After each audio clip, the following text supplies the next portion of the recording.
Hello students, आज हमारा topic है समाकलन, इंटीग्रेशन।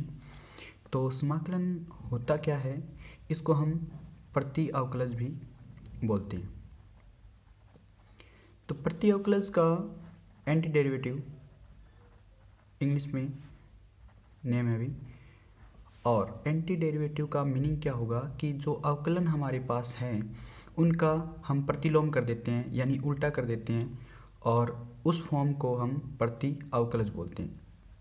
और प्रति अवकलन में जैसे अवकलन कुछ एक फंक्शन का हम अवकलन देखते हैं, जैसे d/dx, और कांस्टेंट का जो अवकलन है वो 0 होता है। तो इसीलिए हम अब इसका 0 का इंटीग्रेशन करें तो 0 का इंटीग्रेशन क्या आएगा, अभी कांस्टेंट आएगा। तो ये क्या हुआ, इसका प्रति अवकलज हुआ। और इसमें खास बात क्या है कि ये इस सिंबल से दर्शाया जाएगा, और किसी भी फंक्शन का हम इंटीग्रेशन कर रहे हैं और dx इसके विद रिस्पेक्ट होता है, इक्वस टू में ये फंक्शन का जो इंटीग्रेशन की वैल्यू आएगी, और प्लस में कांस्टेंट लगा देते हैं। और इस कांस्टेंट को क्या बोलते हैं, समाकल अचरांक। समाकल अचरांक हमें हमेशा इंटीग्रेशन की जो प्रक्रिया है उसको सोल्व करने के बाद c लगाना होता है भी। और इसको फंक्शन को जो इंटीग्रेशन के अंदर है उसको हम समाकल्य बोलते हैं, समाकल्य। अब पूरे इस इंटीग्रेशन के जो फॉर्मेट को हम क्या बोलते हैं, समाकल बोलते हैं। और जो इंटीग्रेशन की प्रक्रिया है, समाकल करने की प्रक्रिया है, इस प्रक्रिया को क्या बोलते हैं,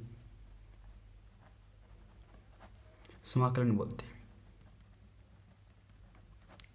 तो स्टूडेंट, हम क्या कर रहे हैं कि fx को समाकल ले बोलते हैं, और इस पूरे फॉर्मेट को समाकल बोलते हैं, और जिसको प्रक्रिया को क्या बोलते हैं, इसको सोल्व करने की प्रक्रिया को क्या बोलते हैं, समाकलन बोलते हैं।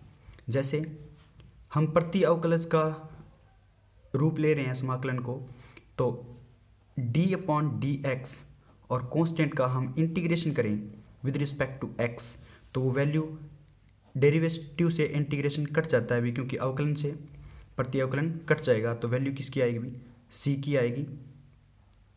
ठीक है, यहाँ c वैल्यू आएगी, और वो वैल्यू किसकी होगी भी, वो 0 की इंटीग्रेशन वैल्यू, क्योंकि ये बराबर 0 है। तो d/dx इंटू में c इक्वस टू में 0, तो इंटीग्रेशन यहाँ पे करोगे तो ऐसे ही हम फॉर्मेट को लिख सकते हैं। और ये कट कटाने के बाद तो आंसर क्या आएगा, c इक्वस टू में इंटीग्रेशन ऑफ 0। तो ये फॉर्मेट है भी अपना समाकलन का। तो और अब उसके बाद हम जो मेन इसके फॉर्मूले हैं कि जैसे d/dx करते हैं x की पावर n का, तो यहाँ पे n आगे आता है x की पावर n-1। बट एक चीज़ यहाँ पे देखने लायक है कि n x की पावर n-1, बट यहाँ पे जो n की वैल्यू है ना, वो आप 0 नहीं ले सकते भी। क्यों नहीं ले सकते, इसका भी एक रीज़न है। अगर आप इसकी n की वैल्यू 0 लेते हो और x की वैल्यू 0 होती है, तो 0 की पावर 0 कौन सा रूप होता है भी, अनिर्धारीय रूप बन जाता है।